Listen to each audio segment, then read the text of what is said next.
Take a second and think about your last workday. You probably woke up, checked your phone, maybe scrolled through email or messages before you even got out of bed. Then you rushed into the day: meetings, calls, chats, urgent requests, deadlines. At the end of the day, you were tired.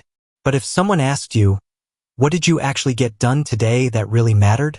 It would be hard to answer clearly. You're not alone.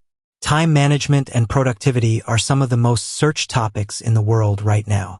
Millions of adults in their 20s, 30s, 40s, and 50s type things like how to manage time, how to stop procrastinating, how to focus better, and how to be more productive at work into Google and YouTube every month. If you've ever searched for time management tips, productivity hacks, deep work routine, or Pomodoro Technique, this video is for you. In the next half hour, we're going to talk in simple, clear language about why classic to-do lists and calendars often fail in real life. We'll look at the psychology behind procrastination and distractions. We'll talk about why time blocking, the Pomodoro Technique, and deep work are everywhere in search results, and how they actually work. And finally, we'll put it all together into a realistic daily routine you can follow, even if you have a busy job and a busy life. Most of us already know some basic time management tips. We know we should make a to-do list. We know we should use a calendar. We know we shouldn't check our phone every 5 seconds. But if knowing the tip was enough, you wouldn't still be watching videos like this. Recent time management and productivity statistics show that a large percentage of workers feel overwhelmed, stressed, and distracted at work, even though they're using calendars, task apps, and planners. So the problem isn't just, I need a better app. The real problem is that human brains are not built for constant notifications, email overload, and back-to-back meetings. Here are 3 reasons regular tips don't work. They ignore psychology, they ignore energy, and they ignore reality.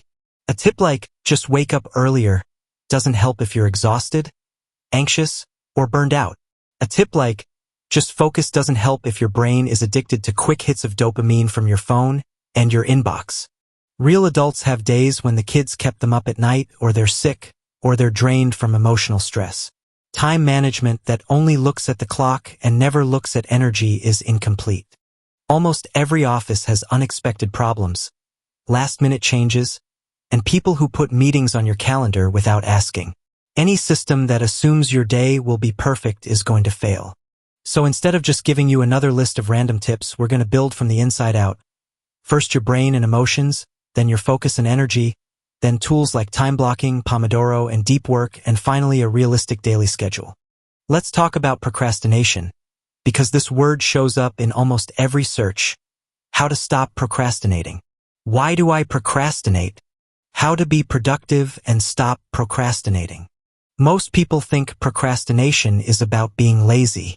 But modern psychology says something different. Procrastination is more about emotion than about time. When you procrastinate, you're usually not avoiding the task itself. You're avoiding how the task makes you feel. For example, maybe the task feels boring and pointless. Maybe the task feels too big and you don't know where to start. Maybe you're scared you won't do it perfectly. Maybe you're already tired and your brain just wants a break. So what do you do instead? You pick up your phone. You scroll social media. You answer easy emails. You clean your desk. For a few minutes, you feel better. The discomfort goes away. But in the background, the deadline is getting closer, and your stress is going up. That's the trap. Short-term relief, long-term pain. If you've ever stayed up late the night before a deadline, drinking coffee and asking yourself, why did I wait so long? That's not because you're stupid.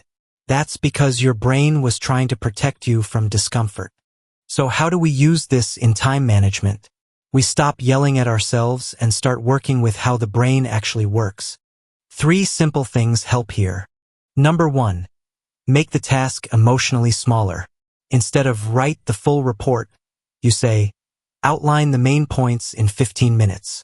Instead of clean my whole inbox, you say, reply to 5 important emails. Number 2, use very small starting steps. This is where things like the Pomodoro Technique come in. Just 25 minutes of work, feels much less scary than finish everything. Number 3. Connect the task to a reason you care about. Ask yourself, how does this task help my career, my freedom, or my family? When the task has meaning, your brain is more willing to do it. You don't have to eliminate procrastination completely. You just need to reduce it enough that important work actually gets done. Now let's look at 3 powerful mental traps that show up in almost every office. Urgency bias, the planning fallacy, and multitasking. Urgency bias means we give more attention to tasks that feel urgent, things with deadlines, pings, or alerts, even if they're not truly important. At the end of the day, urgent tasks are done, but important non-urgent tasks, like planning, learning, or deep project work, keep getting pushed back. The planning fallacy is the brain's built-in optimism. We almost always think tasks will take less time than they really do. Think about how many times you've said, "This will just take 30 minutes," and then 2 hours later you're still working. People also forget to include interruptions and delays. Real days have constant small interruptions. A lot of people say, "I'm a good multitasker," but research finds that when we do several tasks at once, especially thinking tasks, we make more mistakes and we're slower overall. What feels like multitasking is usually just very fast switching. Every time you jump from your spreadsheet to email to chat and back, your brain has to reload the details. This wastes time and drains your energy. So the question is, how do we build a time management system that fights urgency bias, bad estimates, and multitasking? This is where modern methods like time blocking, the Pomodoro Technique, and deep work become really powerful. Time blocking means you don't just write a list. You decide when you'll do each thing. You turn tasks into blocks on your calendar. It forces you to face reality. You can see that there are only so many hours in a day. You can't magically do 10 hours of work in 5 hours of calendar time. Time blocking also helps reduce multitasking. If you know you have a 30-minute email block at 11 a.m., you're less likely to check email all morning. The Pomodoro Technique is another extremely popular search term. People search Pomodoro timer, Pomodoro Technique study, and Pomodoro for work. The classic Pomodoro pattern is simple. Choose a task, set a timer for 25 minutes, work with full focus, take a 5-minute break, and after 4 rounds, take a longer break. Why does this help? Because starting for 25 minutes feels much easier than work all afternoon. It tricks the brain past the first resistance and builds in breaks automatically. You can adjust the times. Some people prefer 40 minutes on, 10 minutes off. The exact numbers don't matter as much as the pattern. Focus, then rest. Deep work means doing one important, mentally demanding task with full concentration and no distractions for a long block of time, usually 60 to 90 minutes. People who practice deep work say that even a few hours a week can change their productivity. They get more real work done, they feel more satisfied, and they make faster progress on goals. You can combine these methods. Use time blocking to put 1 or 2 deep work blocks on your calendar. Use Pomodoro inside those blocks if you like. And use breaks between blocks for lighter tasks like email or admin. Many people search for how to prioritize tasks, how to stop feeling overwhelmed, and time management at work, because they're not sure what should come first. One of the most popular frameworks here is the Eisenhower matrix, sometimes called the urgent important matrix. Urgent and important tasks are things like real deadlines, crises, and responsibilities you can't ignore. Important but not urgent tasks are things like planning, learning, building skills, long-term projects, health, and relationships. Most people live in the urgent boxes all day. They answer every email, rush to every meeting, and put out fires, while the important but not urgent work that actually builds their future gets pushed to someday. The Eisenhower matrix helps you see this clearly. Once you see it, you can change it. Combine this with the MIT rule, most important tasks.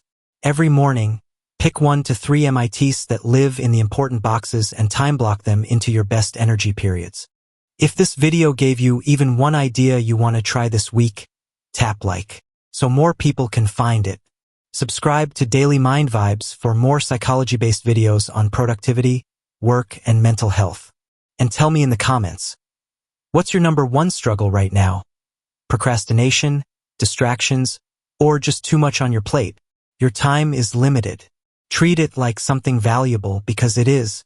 This is Daily Mind Vibes, and I'll see you in the next episode.